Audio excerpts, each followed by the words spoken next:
За сайн байцгаана. За амгалан ясаар огш нь болохоор хоёр хэмжээст массивыг энгийн жишээн дээр авч үзэх видео хичээл хийж байна. За энэ удаагийн видео хичээлээр хийдүүл яг нэг хэмжээст массивыг өмнө видеогоор үзснээс бол одоо хоёр хэмжээст массивыг үзнэ.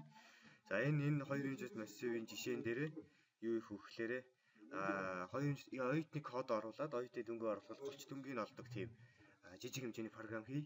За энэ ч болохоор миний хийсэн жишээ нь энэ. Одоо хэдүүлээ энийг анхан шатнаас нь тайлбартаагаар явъя.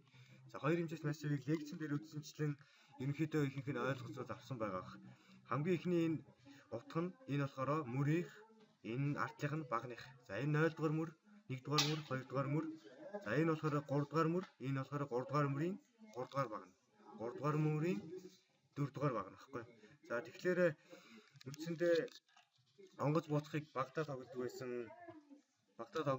онгоц буудах тоглоомоор ерөнхийдөө хоёр хэмжээст массивыг дүрслэж харуулж болно. Багтаа бид нэр тоглодог байсан нэг багтаа 4-ийн 5, 5-ийн 5 онгоц цөнлөө гэл. За тэр бол үндсэндээ хоёр хэмжээст массивын сонгогдох жишээний нэг төрөл байна. За одоо хэдүүлээ анхан шатнаасаа програмаа хөгжүүлэхэд дараах байдлаар хийх болно. За огш нь энэ юунуудыг наваатай. Ингээд үндсэн одоо энэ дундаас ихтэл хийдүүлээ програмаа бичээд явъя.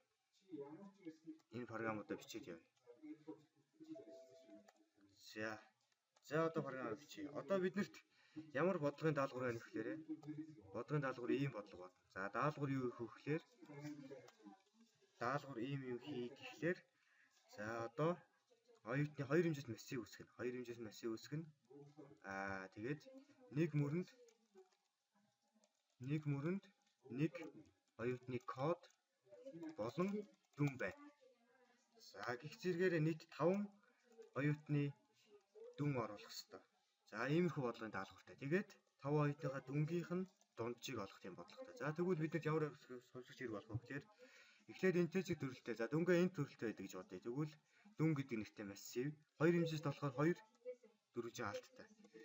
За хамгийн ихнийх нь 5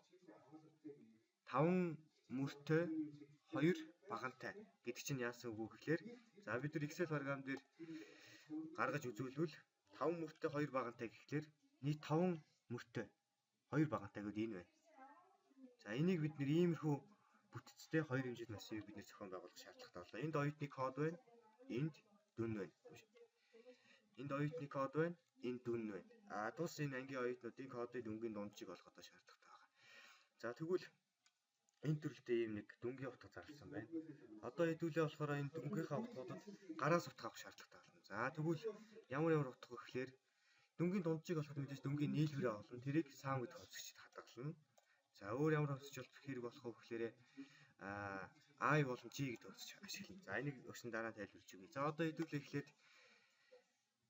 давталтаар утгуудаа гараас авъя. За тэгэхээр бол хоёр хэмжээст давтал массив болно. Яагаад тэгэхээр эхний массив нь эхний давталт нь болохоор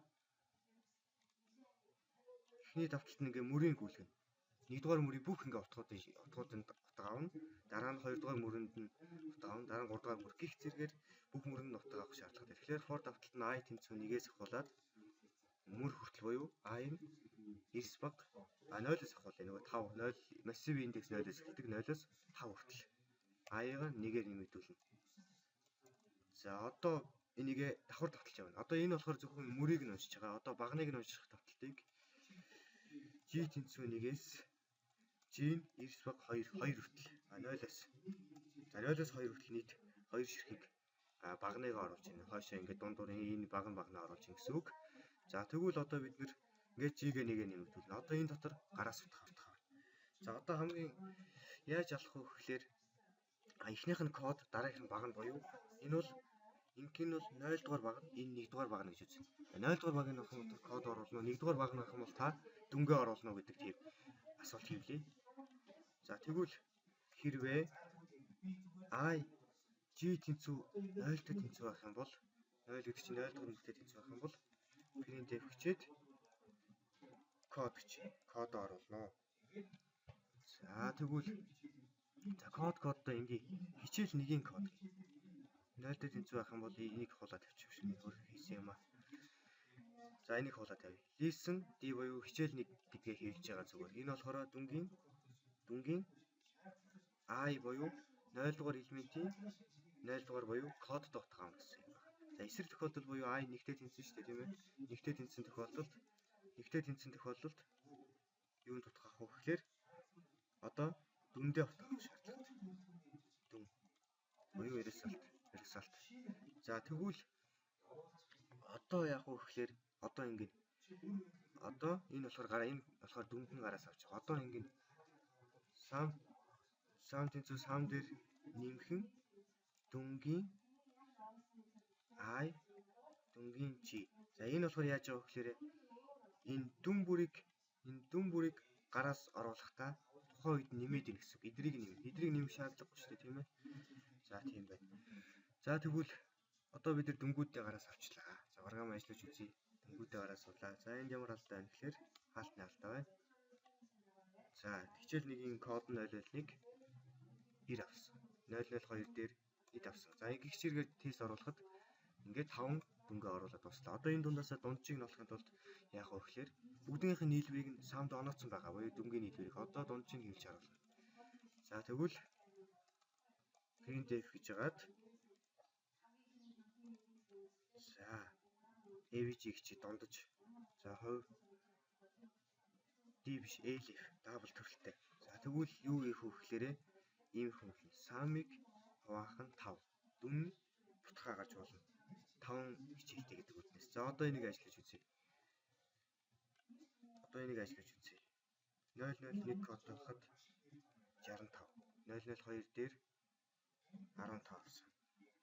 003 дээр 100 авсан. 004 дээр 95 авсан. 004 дээр 89 авсан. За ингүү дүнгийн дунд чинь энэ чинь нэг алдаа гарсан шүү. Дүнгийн дунд чинь яах вэ гэхээр за хувь F чи. Энийг ингэж хийж үзье.